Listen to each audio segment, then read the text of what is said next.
Seri ketiga Bukek Xiansu. Cinta Bernoda Darah. Audiobook, novel silat. Cerita, Ho Ping Hu. Bab 40. Suma Boan takut setengah mampus. Ia berusaha untuk mengerahkan tenaga dan melepaskan diri, namun kakinya yang dicengkeram tangan Xian Eng itu serasa hancur dan ia tidak mampu meronta. Ia mulai merintih-rintih dan dari dalam saku bajunya meluncur keluar 2 buah kitab kuno. Melihat ini Xian Eng mendadak tertawa-tawa. Hai. Untuk 2 kitab ini kau tega merusak diri dan hatiku. Kau tega menghancurkan harapan hidupku, membuyarkan cita-citaku, membanting remuk kasih sayangku. Hanya untuk 2 buah kitab kuno, hai. Makin takutlah Suma Boan. Xian Eng. Moi. Kau ampunkanlah diriku. Eng Moi, ingatlah. Aku cinta kepadamu, sungguh mati, biar aku bersumpah. Akan tetapi kata-katanya tenggelam dalam suara ketawa Xian Eng. Pada saat itu, terdengar suara wanita nyaring di luar bilik perahu. Suara Liu Hui yang menantang, bangsat Suma Boan. Keluarlah kalau kau laki-laki. Xian Eng terkekeh makin geli. Dia memang laki-laki, akan tetapi laki-laki seperti anjing. Nah, terimalah. Ia mengayun tubuh Suma Boan dan melemparkannya keluar dari pintu. Baiknya Suma Boan dapat mengerahkan ginkangnya sehingga ia dapat mengatur keseimbangan tubuhnya dan dapat jatuh berdiri di luar kamar. Alangkah kagetnya ketika ia melihat Liu Hui yang berdiri di situ dengan sikap menantang. Mula-mula ia khawatir kalau Liu Hui datang bersama orang lain. Akan tetapi setelah mendapat kepastian bahwa gadis putri bengkau ini hanya seorang diri, apalagi tidak bersenjata, melainkan bertangan kosong dan bertolak pinggang di situ, hatinya menjadi besar. Ia merasa malu sekali. Kalau tadi Liu Hui atau orang lain menyaksikan keadaannya, benar-benar hal itu akan membuat ia malu dan merasa terhina oleh Xian Eng, itulah maka kini kemarahannya ia tumpahkan kepada Liu Hui. Perempuan keparat, kau mau apa? Bentaknya. Suma Boan mata-mata busuk. Mau menghukummu, apalagi? Suma Boan berseru keras dan cepat menyerang. Akan tetapi dengan mudah Liu Hui mengelak dan balas menyerang. Suma Boan menyeringai karena merasa betapa kakinya yang tadi dicengkeram Xian Eng terasa sakit dan kaku, membuat gerakannya kacau. Sebetulnya kalau dibuat perbandingan, dalam hal kematangan ilmu silat, kiranya Suma Boan lebih tinggi sedikit daripada Liu Hui.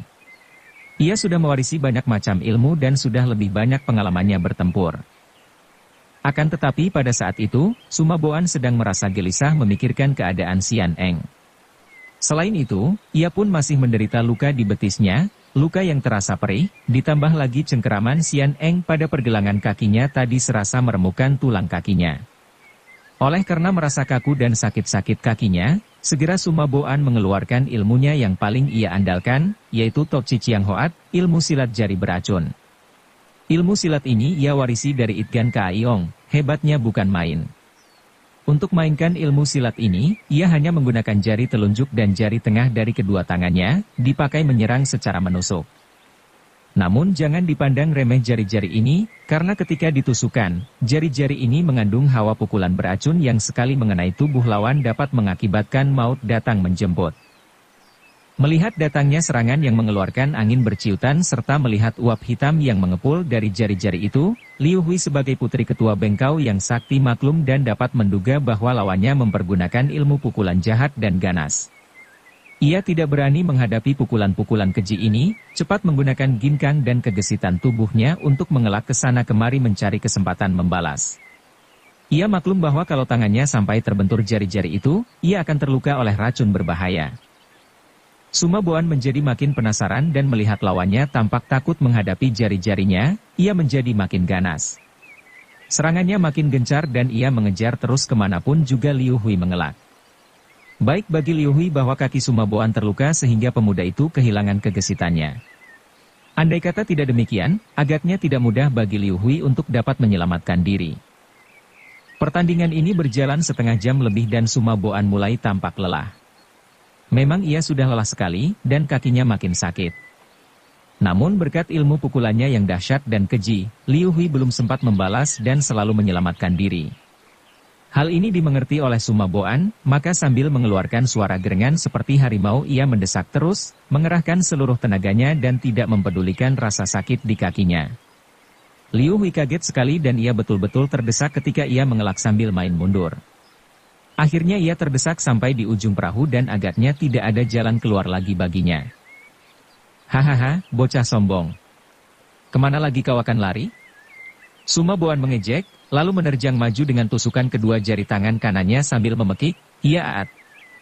Hebat bukan main serangan ini dan Liu Hui sudah berada di pinggir perahu, kalau ia melompat ke belakang tentu ia akan jatuh ke dalam air. Namun gadis yang tenang dan gesit gerakannya ini dapat melihat bahwa betapapun hebat dan berbahayanya serangan lawan ini, ia dapat melihat bahwa Sumaboan sudah kehilangan kecepatannya. Maka dengan tenang dan tabah ia miringkan tubuh secepat kilat setelah ujung kedua jari berbahaya itu sudah mendekati dadanya. Kedua ujung jari itu lewat hampir mengenai bajunya dan cepat Liu Hui menggerakkan tangan kirinya mencengkeram pergelangan tangan kanan Sumaboan. Sebelum Sumaboan hilang kagetnya menyaksikan gerakan nekat Liu Hui ini, putri bengkau yang perkasa itu telah mengerahkan tenaga, serentak menarik dengan luekan sepenuhnya sambil menggerakkan dan melepaskan lengan itu. Sumaboan memang sudah lelah dan tenaganya banyak berkurang. Apalagi ia tidak mengira sama sekali bahwa gadis yang sudah ia desak hebat itu akan melakukan perbuatan ini. Maka begitu ia disentakkan secara tiba-tiba dan kuat, tubuhnya yang ketika menusukkan jari tadi memang sudah condong ke depan dan kaki kanannya juga terangkat ke depan, tak dapat ia pertahankan lagi, terlempar dan biur. Air sungai muncrat tinggi ketika tertimpa tubuh Sumaboan yang cukup berat. Liu Hui yang memang curiga bahwa putra bangsawan ini mengambil sesuatu dari bengkau, cepat memasuki bilik perahu. Akan tetapi bilik itu kosong, tidak tampak seorang pun manusia. Ia memeriksa cepat dengan pandang matanya, namun tidak mendapatkan sesuatu yang penting. Lalu ia melompat keluar lagi, juga tidak melihat Sumaboan. Agaknya pemuda jahat itu sudah tenggelam ke dalam sungai. Gadis ini lalu menggerakkan kedua kakinya melompat ke darat, lalu lari menuju pulang. Ia pun merasa lelah sekali karena semalam suntuk ia melakukan pengejaran, sedangkan pertandingan tadi sudah memeras banyak tenaganya. Tentu saja tidak benar dugaan Liu Hui bahwa Sumaboan mati tenggelam di dasar sungai. Pemuda bangsawan ini terlalu cerdik dan licin untuk dapat ditewaskan secara begitu mudah. Karena maklum bahwa dalam keadaan terluka dan lelah seperti itu tak mungkin ia dapat melakukan perlawanan lagi. Pula karena khawatir kalau Liu Hui menanti di pinggir perahu dan siap menyerangnya dengan serangan maut apabila ia hendak kembali ke perahu, Sumaboan lalu menyelam dan bersembunyi di bawah perahu dengan hanya mengeluarkan hidung dan mulutnya di permukaan air. Dari bawah ia melihat perahu itu bergoyang-goyang sedikit, tanda bahwa di atasnya terdapat orang berginkang tinggi sedang bergerak. Tadinya ia mengharap Xian Eng membelanya dan menyerang Liu Hui. Akan tetapi, goyangan perahu hanya sebentar saja, lalu diam dan sama sekali tidak bergerak. Maka Sumaboan lalu naik ke perahu, melalui tambang yang tergantung ke bawah. Dengan hati-hati ia melompat naik ke atas perahu, takut kalau ada bahaya mengancam. Terhadap Liu Hui ia tidak begitu takut, akan tetapi ia ngeri memikirkan sepak terjang Xian Eng. Namun di perahu itu sunyi saja, tidak terdapat seorang pun manusia.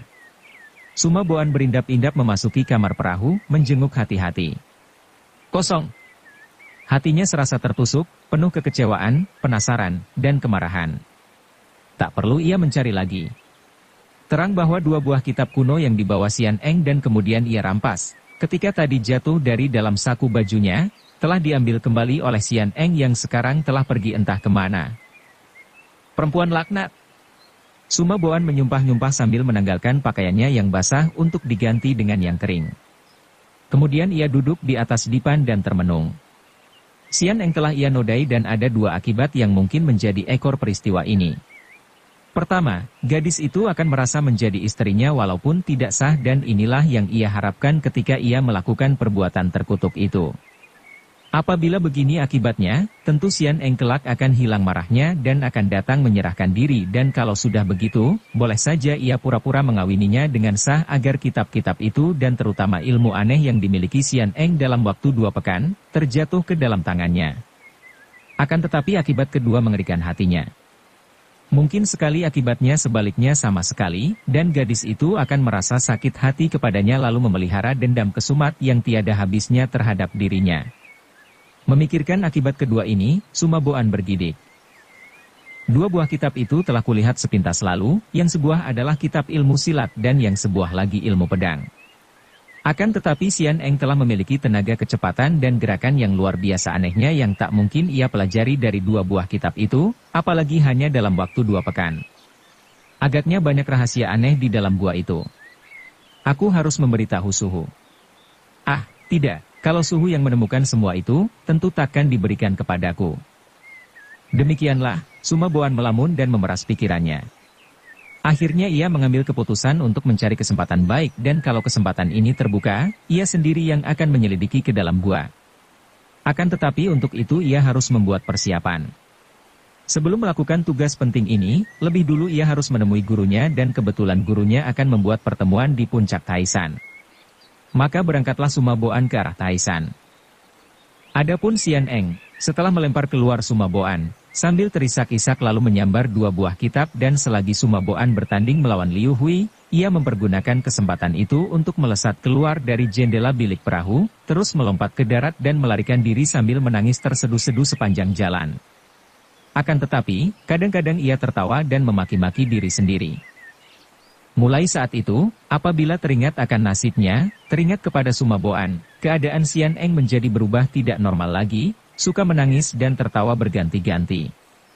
Tujuan hatinya hendak mencari kakaknya, Suling Emas, untuk mengadukan semua hal ihwalnya ini, untuk mengadukan penasarannya dan mohon kepada kakak tirinya untuk membalaskan dendamnya. Akan tetapi apabila ia dalam keadaan tenang, ia hanya menangis perlahan dan termenung-menung, akan tetapi sifat liar itu lenyap. Dengan cepat Sian Eng yang pernah mendengar tentang niat Suling Emas mewakili ibunya ke Taisan, juga menyusul ke Taisan untuk bertemu dengan Suling Emas. Demikianlah, setelah tiba di lereng Taisan, secara kebetulan sekali ia yang berada di bawah jurang melihat orang jatuh meluncur dari atas. Betapapun berubahnya watak Sian Eng, melihat orang terancam maut ini, tak dapat ia berpeluk tangan, timbul sifat satria keturunan ayahnya. Ia lalu mempergunakan tenaga Bankin Pekociu dan ternyata ia berhasil menolong Bok Liong.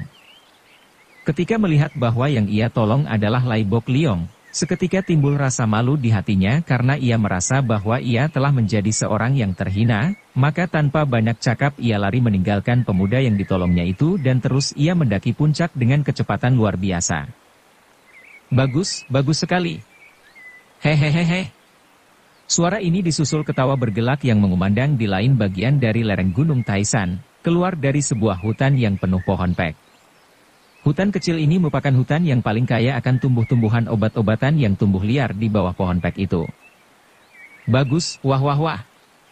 Kalau kita pergi ke pasar dan kau main seperti ini, aku memukul tambur dan canang, tentu kita mendapat banyak uang, hehehehe. Suara itu berteriak-teriak lagi kegirangan. Ternyata suara ini keluar dari mulut seorang kakek yang pendek lucu, yang bukan lain adalah Gan Lopek. Dia berdiri menari-nari kegirangan, mengangkat ibu jari menyatakan jempolnya sambil memandang ke arah Lin Lin yang sedang bermain-main di atas sebatang balok yang melintang diikatkan pada 2 batang pohon di kanan kiri. Tadinya Lin Lin berloncat-loncatan dan bersilat di atas balok yang tingginya 2 meter lebih itu, bersilat dengan gesit dan dengan pengerahan ginkang yang luar biasa. Kini gadis itu dengan kedua kakinya dikaitkan pada balok melintang, tubuhnya berayun-ayun dan berputar-putar seperti baling-baling pesawat terbang. Mendengar ucapan terakhir dari Gan Lopek, Lin Lin yang tadinya merasa bangga dan girang akan pujian-pujian itu, tiba-tiba tubuhnya melayang dan tahu-tahu ia berdiri di depan Gan Lopek sambil bertolak pinggang dan mulutnya cemberut. Apa kau bilang, kek? Kau mau anggap aku seperti komedi monyet, ya? Terlalu sekali. Tiba-tiba gadis ini memasang kuda-kuda yang aneh, kedua kakinya jinjit sambil berkata lagi, hayo kau layani hasil latihanku, kek. Setelah berkata demikian, dengan gerak langkah perlahan Lin Lin bertindak maju dan kedua tangannya diangkat seperti orang memberi hormat, kemudian tiba-tiba didorongkan ke depan, mengarah dada Gan Lopek. Jangan. Gan Lopek kaget setengah mati dan cepat ia membuang diri ke belakang dan bergulingan ketika mendengar desir angin yang dahsyat keluar dari pukulan gadis itu. Hawa pukulan yang amat berbahaya itu menyambar terus ke depan dan kraak. Patah dan tumbanglah batang pohon yang berdiri di belakang Ganlopek tadi. Ganas. Keji. Ganlopek melompat-lompat. Apakah kau hendak membunuhku, bocah liar? Sejenak Lin Lin sendiri tertegun menyaksikan hebatnya akibat pukulannya, akan tetapi kemudian ia menjadi girang sekali, menghampiri dan merangkul pundak si kakek sambil tertawa-tawa. Masa aku hendak membunuhmu, kek? Andai kata aku mau, mana mampu? Jangan kau main-main. Hehehehe, kaulah yang main-main, Lin Lin, pukulan-pukulanmu hebat, jurus-jurusmu luar biasa dan kau sudah berhasil. Selamat, selamat. Kek, banyak terima kasih. Kaulah yang memberi petunjuk caraku berlatih sehingga aku dapat menguasai tenaga sinkang yang selalu mendesak di dalam diriku semenjak aku melatih ilmu-ilmu pukulan ini. Entah iblis mana yang sudah menurunkan ilmu iblis ini kepadamu. Biarpun kau tidak memberitahu dan aku pun tidak tertarik untuk mengetahui, namun jurus-jurus yang kau latih ini adalah jurus-jurus iblis yang hanya sejajar dengan ilmu-ilmu yang dimiliki Tian Te Liok Kuai. Mengerikan. Tiba-tiba empek ini meloncat dan memukul-mukul kepalanya sendiri. Wah, keenakan bersenang-senang dengan gadis cantik di hutan ini sampai lupa bahwa waktunya telah tiba. Hayo kita ke puncak, jangan-jangan kita akan terlambat menonton pertunjukan yang terhebat di kolong langit. Setelah berkata demikian, ia menggandeng tangan gadis itu dan diseretnya diajak lari cepat. Akan tetapi sambil tertawa-tawa Lin Lin merenggut lepas tangannya dan berkata, Kakek Gan, hayo kita berlomba lari cepat ke puncak. Maka berlari-larilah kakek dan gadis itu seperti dua orang iblis beterbangan, cepat bukan main, berloncat-loncatan sambil tertawa-tawa. Diam-diam kakek ini kagum bukan main, mulailah ia meragu apakah pilihan muridnya ini tepat, karena ia melihat sifat-sifat liar dan tak mau ditundukkan dalam diri Lin Lin, sedangkan muridnya, Lai Bok Liong, adalah seorang pemuda yang sabar dan tidak berandalan. Sementara itu, dalam benak Lin Lin timbul pikiran lain daripada yang dipikirkan Ganlopek. Gadis ini memikirkan suling emas. Selama ini memang ia selalu memikirkan suling emas dengan hati mengandung bermacam-macam perasaan. Ia marah dan penasaran karena suling emas meninggalkannya dan seperti marah-marah kepadanya padahal ia memukul roboh seorang perempuan yang menjadi musuh besar suling emas. Mengapa suling emas marah-marah kepadanya? Mengapa suling emas menolong perempuan yang hampir mampus terkena pukulan saktinya itu? Bukankah perempuan itu bersumpah hendak membunuh istri dan anak-anak suling emas? Bukankah perempuan yang keji itu di depan kuburan ayahnya menyatakan cintanya kepada suling emas? Perempuan macam itu harus dibunuh. Berani mencinta suling emas. Dan berani bersumpah hendak membunuh istri suling emas. Padahal istri suling emas, kalau kelak ada tentu dirinya. Berpikir sampai di sini, merahlah kedua pipi Lin Lin dan ia menarik napas panjang. Pandang matanya mesra teringat akan peristiwa di gedung perpustakaan Kaisar ketika ia dipeluk dan diciumi suling emas. Akan tetapi wajahnya menjadi muram karena seketika ia teringat bahwa perbuatan itu dilakukan suling emas karena salah duga, mengira dia orang lain. Panaslah perutnya memikirkan hal ini. Selain marah dan penasaran terhadap pendekar yang dipujanya itu, ia pun merasa khawatir dan gelisah. Oleh karena itu, ingin sekali ia lekas-lekas bertemu dengan suling emas. Maka setelah Ganlopek mengajaknya ke puncak, ia seakan-akan hendak terbang agar dapat cepat-cepat sampai ke puncak dan bertemu dengan pujaan hatinya. Sama sekali ia tidak peduli akan pertandingan antara Tian Te Liok Kuai yang oleh Ganlopek disebut sebagai pertunjukan terhebat di kolong langit itu. Baik, kita tinggalkan dulu Lin Lin dan Ganlopek yang berlari-larian cepat menuju puncak itu untuk sejenak menengok keadaan suling emas yang sudah lama kita tinggalkan. Ketika suling emas menyaksikan dan mendengar sumpah yang diucapkan oleh Bu Eng Sin Kiam Tan Lian di depan kuburan mendiang Hui Kiam Eng Tan Hui, ia sampai pucat saking tergetarnya perasaannya.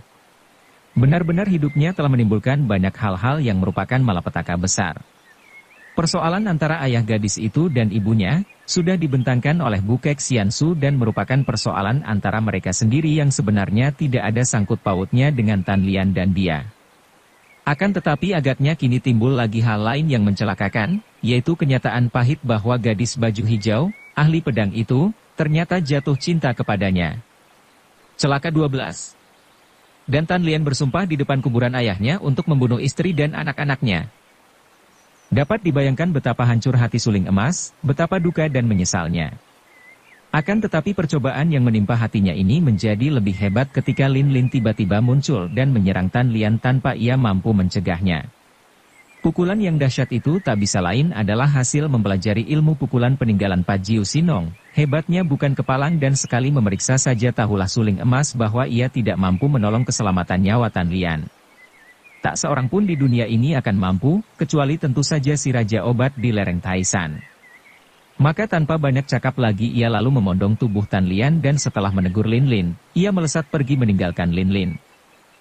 Ada 3 hal yang membuat ia sengaja meninggalkan Lin Lin sambil memondong tubuh Tan Lian yang terluka hebat, yaitu pertama-tama untuk pergi mencari Yoong, Raja Obat, di lereng Taisan. Kedua untuk mewakili mendiang ibunya bertemu dan menguji ilmu dengan para anggota Tiante Liokoai.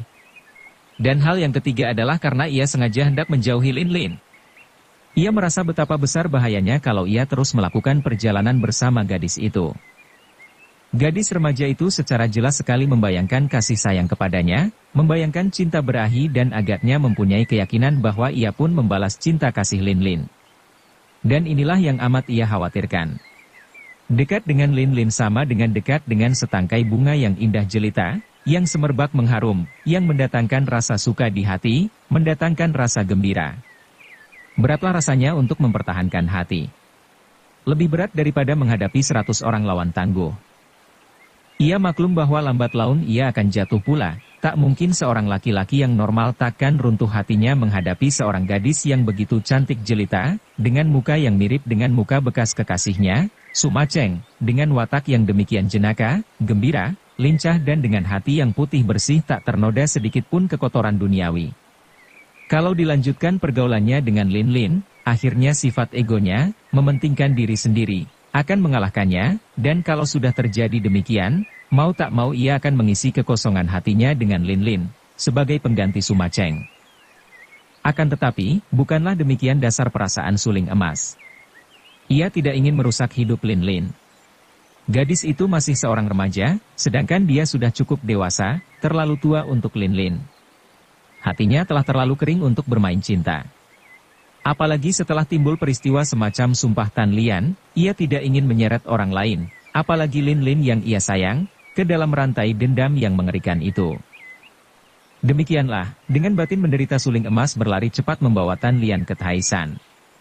Harus ia akui bahwa perjalanan beberapa hari bersama Lin Lin cukup membuat ia kini merasa rindu, merasa kehilangan sehingga ia maklum betapa besar bahayanya kalau perjalanan bersama itu dilakukan lebih lama lagi. Suling Emas yang berpandangan luas, tidak marah kepada Lin Lin karena gadis itu memukul Tan Lian secara demikian ganas. Sebagai seorang yang berpengalaman ia dapat mengerti mengapa Lin Lin melakukan hal itu dan hal ini menambah keyakinannya bahwa tidak salah, Lin Lin mencintanya. Inilah yang membuat Lin Lin memukul Tan Lian. Bukankah Lin Lin ikut pula mendengar sumpah itu? Sumpah yang menjelaskan bahwa Tan Lian mencinta Suling Emas dan akan membunuh istri dan anak-anaknya. Inilah sebabnya mengapa Lin Lin memukul Tan Lian, karena hendak membelanya, karena cemburu pula. Ketika berhenti sebentar di pinggir sebuah sungai kecil di luar hutan, untuk sekedar menyegarkan tubuh dan minum, Tan Lian mengerang perlahan dan membuka matanya. Gadis itu dibaringkan oleh Suling Emas di atas rumput hijau, Suling Emas segera menghampiri. Kau. Tan Lian terbelalak memandang, kemudian menggosok-gosok kedua matanya dengan tangan, seakan-akan meragukan pandang matanya, serasa dalam mimpi. Suling Emas menggerakkan tangannya, mencegah gadis itu bangkit. Akan tetapi sebetulnya tak perlu ia lakukan ini karena begitu bergerak, Tan Lian menyeringai kesakitan dan tidak kuat bangun. Kau terluka hebat, harap jangan bergerak. Aku sedang membawamu ke Taisan, untuk minta pertolongan Kim Sim Yoong, Raja Obat Berhati Emas. Kau tenanglah. Tan Xiaochia, Nona Tan, kurasa Yoong akan mampu menyembuhkanmu. Tan Lian nampak gelisah. Kau mendengar semua. Suling Emas dapat menduga apa yang digelisahkan gadis ini. Ia menarik napas panjang, mengangguk dan berkata halus. Aku mendengar semua, akan tetapi sekarang juga sudah lupa lagi apa yang kudengar. Jawabannya ini berarti bahwa hal-hal yang ia dengar diucapkan gadis itu tidak dipikirkannya dan ia menjamin takkan ia ceritakan kepada orang lain. Biarpun Tan Lian maklum akan arti jawaban ini, namun tak dapat dicegah lagi ia merasa berduka dan malu. Air matanya mengucur keluar dan ia menangis terisak-isak. Suling emas menarik napas panjang lagi. Ia tahu apa yang menyebabkan gadis ini menangis, maka ia tak dapat bicara banyak. Diam-diam ia merasa kasihan sekali kepada gadis baju hijau yang gagah perkasa ini. Ia maklum bahwa Tan Lian adalah seorang pendekar wanita yang tinggi ilmu silatnya, jauh lebih tinggi daripada Lin Lin. Kalau saja Lin Lin tidak mempergunakan ilmunya yang ia dapat dalam tongkat pusaka bengkau, tak mungkin Lin Lin mampu merobohkan Tan Lian, apalagi hanya dengan sekali pukul. Ilmu yang dimiliki Lin Lin itu benar-benar hebat dan berbahaya sekali, lagi ganas dan dahsyat. Jangankan Tan Lian, dia sendiri kalau ilmu itu sudah terlatih baik oleh Lin Lin, tidak akan mudah dapat mengalahkannya. Pat Jiu Sinong tidak percuma terkenal sebagai tokoh besar puluhan tahun yang lalu, dan ilmu yang ia ciptakan itu merupakan intisari daripada semua kepandaian yang menjadi ilmu pusaka bengkau. Tenanglah, Nona. Memang nasib kita yang buruk, terseret oleh gelombang yang disebabkan oleh orang-orang tua kita, terikat oleh karma yang buruk. Akan tetapi, baik ayahmu maupun ibuku sudah meninggal dunia, mengapa kita tidak mengubur riwayat mereka bersama jenazah mereka? Mengapa kita harus mengikatkan nasib kita dengan riwayat dan urusan mereka? Ah, Nona Tan, kuharap kau tidak berpemandangan sesempit itu. Tan Lian menghentikan tangisnya, memandang dengan mata merah dan ia menahan isak ketika berkata, berpemandangan sempit? Kau tidak merasakan, tentu saja pandai mencela. Di dunia aku hanya hidup berdua dengan ayah. Kematian ayah karena dibunuh ibumu membuat aku sebatang kara. Kau salahkan aku kalau aku bersumpah mendendam dan hendak membalas kematian ayah? Akan tetapi Tian tidak menaruh kasihan kepadaku. Aku terlambat. Suaranya terisak. Aku terlambat setelah aku berlatih dengan susah payah selama bertahun-tahun, setelah aku rela tinggal seorang diri, tidak mau menikah. Menjadi perawan tua. Semua ini hanya untuk satu tujuan, yaitu membalas sakit hati. Setelah aku merasa sudah cukup kuat dan hendak mencari ibumu, aku mendengar berita tentang kematiannya dan tentang keturunannya, yaitu engkau. Apa yang dapat kulakukan lagi selain menimpakan dendam kepadamu? Tapi, aku tidak becus. Aku tidak mampu mengalahkanmu. Sampai di sini Tan Lian menangis lagi. Suling emas mengerutkan keningnya. Ia dapat membayangkan penderitaan batin yang selama ini menimpa diri Tan Lian. Memang benar hebat dan berat sekali dan diam-diam ia memuji kebaktian Tan Lian yang demi untuk berbakti kepada ayahnya sampai berkorban sedemikian rupa, menyia-nyiakan kebahagiaan hidupnya sendiri, rela menjadi seorang gadis yang sudah agak terlambat usianya, kurang lebih 30 tahun, padahal gadis ini cantik dan gagah. Tentu dalam usia 17 atau 18 sudah menjadi istri orang kalau saja ayahnya tidak meninggal, terbunuh oleh ibunya. Tan Xiuqia harap kau jangan berduka tentang kekalahan. Ilmu kepandaian tak dapat diukur sampai di mana puncaknya, dan siapa yang mengejar kepandaian untuk mencapai tingkat yang lebih tinggi, ia akan gagal karena pasti akan menemui yang lebih tinggi lagi. Andai kata ibuku masih hidup, agaknya kau pun takkan mampu menandinginya, karena biarpun kau telah menggembleng dirimu belasan tahun lamanya, ibuku pun terus memperdalam ilmunya selama puluhan tahun. Lebih baik kalau aku tewas dalam usahaku membalas ibumu, daripada seperti sekarang ini. Ia terisak. Tidak saja aku tak mampu mengalahkanmu, juga kau. Kau tidak membunuhku, malah menolongku. Aku tidak kuat menanggung penghinaan ini, lebih baik kau bunuh aku. Nona, di antara kita tidak ada permusuhan pribadi, mengapa aku harus membunuhmu? Tidak, aku tidak akan berpemandangan begitu picik. Dan kuharap kau pun dapat sadar akan hal ini, bahwa di antara kita tidak ada urusan pribadi yang membuat kita saling benci dan saling bermusuhan. Akan tetapi, aku sudah bersumpah untuk membunuh istrimu. Jangan khawatir, aku tidak beristri, kata Suling Emas, tersenyum.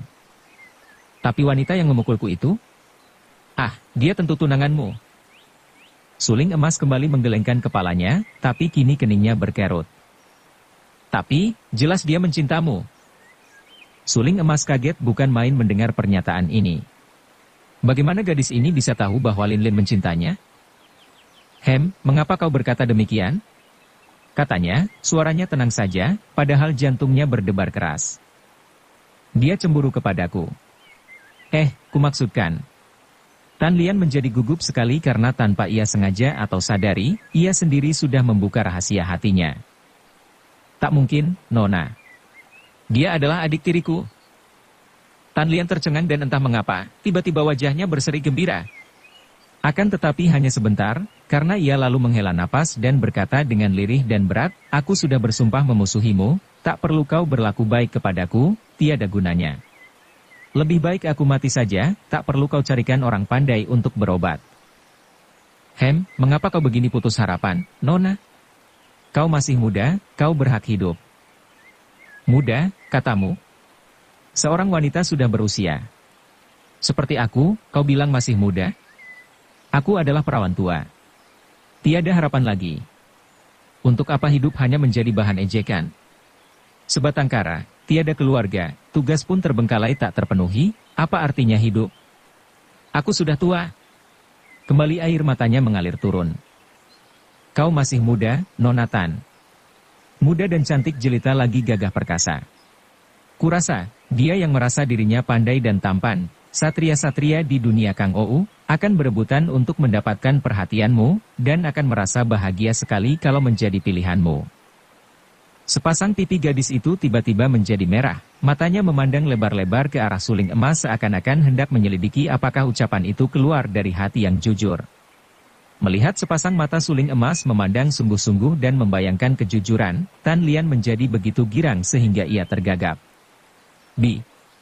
Betulkah? Suling emas lega hatinya.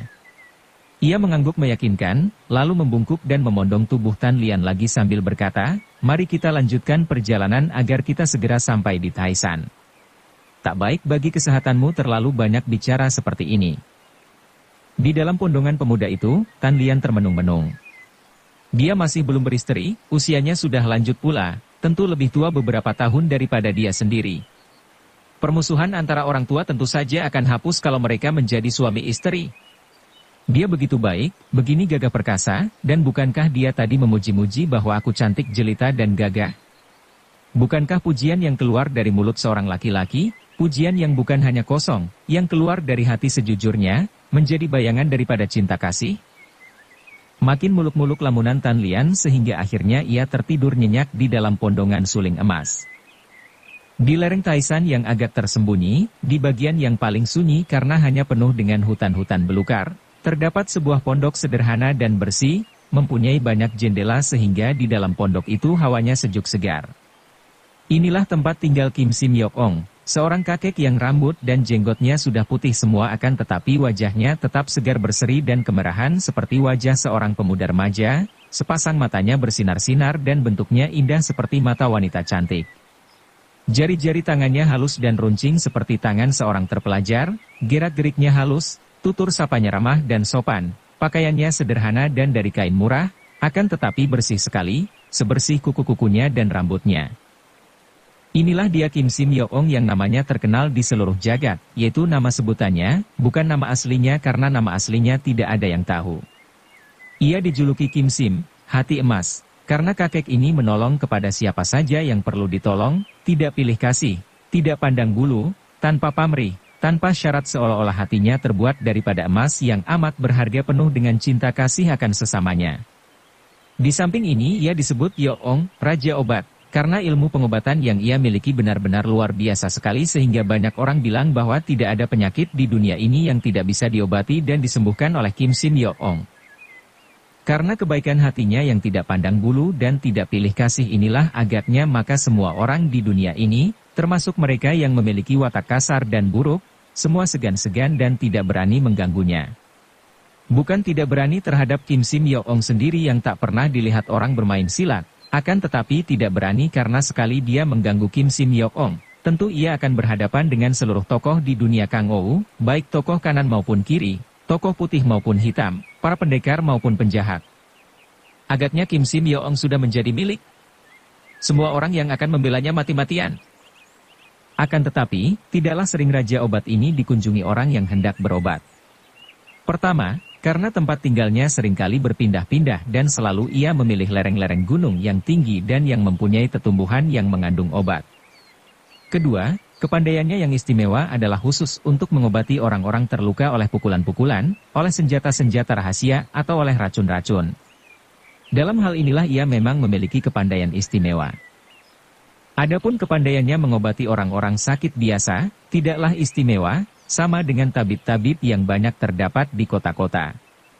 Oleh karena itu pula maka hanya para anggota dunia Kang Ou saja yang selalu mencari dan minta tolong kepada Kim Sim Yok Ong. Dan justru ini pula yang membuat namanya terkenal di antara para tokoh Kang Ou.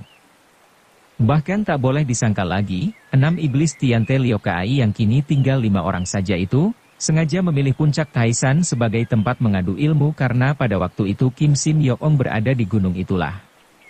Hal ini penting sekali karena mereka maklum bahwa pertandingan adu ilmu di antara mereka tentu sedikitnya akan mengakibatkan luka-luka yang parah dan mengerikan, dan hanya Kim Sim Yok Ong saja yang akan mampu mengobati. Pada pagi hari itu, selagi Kim Sim Yok Ong mengatur akar-akar obat di atas genteng depan rumah untuk dijemur, datanglah suling emas yang memondong tubuh Tan Lian. Sudah 2 hari 2 malam gadis itu berada dalam keadaan pingsan maka suling emas tidak pernah berhenti, berlari cepat siang malam sehingga ketika ia tiba di situ, keadaan pendekar ini lesu dan lemah, tubuhnya lelah sekali, tangannya kaku-kaku dan kakinya gemetar. Haya! Kiranya Kim Xiaoweng, pendekar suling emas, yang datang. Ah, lagi-lagi kau melupakan kesehatan sendiri, sedikitnya 2 hari 2 malam tak pernah berhenti berlari untuk menolong seseorang. Kim Xiaoweng, orang seperti engkau ini amat diperlukan dunia, dan berbahagialah engkau karena hidupmu telah kau isi dengan kemanfaatan bagi dunia. Bawalah dia masuk, sebentar aku menyusul. Suling emas mengangguk. Terima kasih, Lo Cianpue. Lalu ia melangkah memasuki pondok dan merebahkan tubuh Tan Lian di atas sebuah pembaringan di sudut ruangan. Sedikit gelisah juga hati suling emas menyaksikan keadaan Tan Lian yang sudah pucat sekali mukanya, tubuhnya dingin dan kaku seakan-akan sudah mati. Hanya napasnya yang lemah saja yang membuktikan bahwa gadis itu masih hidup. Diam-diam suling emas berdoa semoga gadis itu tidak mati oleh pukulan maut Lin Lin, karena kalau hal ini terjadi, ia akan merasa berdosa dan makin menyesal mengingat bahwa semua ini adalah akibat daripada perbuatan ibu kandungnya yang lalu. Tak lama kemudian Raja Obat itu memasuki pondok dengan langkah perlahan dan tenang sekali. Suling emas sudah mengenal watak Raja Obat ini, maka ia pun diam saja dan menanti sampai orang tua itu melakukan pemeriksaan. Kim Sim Yok Ong menghampiri sebuah tempayan air di sudut luar, mencuci kedua tangannya, kemudian menyusutnya dengan kain bersih. Barulah ia menghampiri Tan Lian tanpa menoleh ke arah suling emas yang masih berdiri di dekat pembaringan. Tabib sakti itu membungkuk, memandangi Tan Lian dengan kening berkerut, mengulur tangan kiri menekan nadi tangan gadis itu dan tangan kanannya meraba-raba pundak dan leher. Katanya, agak tercengang. Aku mendengar berita bahwa Pak Jiu Sinong sudah meninggal dunia. Bagaimana nona ini bisa terkena pukulannya beberapa hari yang lalu? Suling emas tidak merasa heran mendengar ini, sungguh pun ia menjadi makin kagum saja. Tidak ada akibat pukulan yang bagaimana hebat pun di dunia ini yang tidak dikenal oleh Kim Sim Yok Ong. Bukan, Lo Cianpue. Pak Jiu Sinong memang sudah meninggal dunia dan tidak melakukan pukulan terhadap nona ini. Kakek itu memandang dan tahulah ia bahwa suling emas tidak ingin bicara tentang pemukul nona ini. Ia menarik napas panjang dan berkata, siapapun juga pemukulnya, sudah pasti bukan Bengkau Culiumo, juga bukan Kau Bian Cinjin.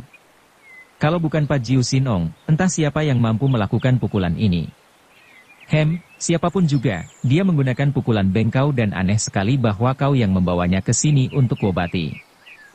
Ucapan ini tidak langsung, namun diam-diam suling emas mengerti bahwa kakek itu sudah tahu segalanya, sudah mendengar bahwa dia adalah putra Tok Xiaokui dan cucu Pak Jiu Sinong.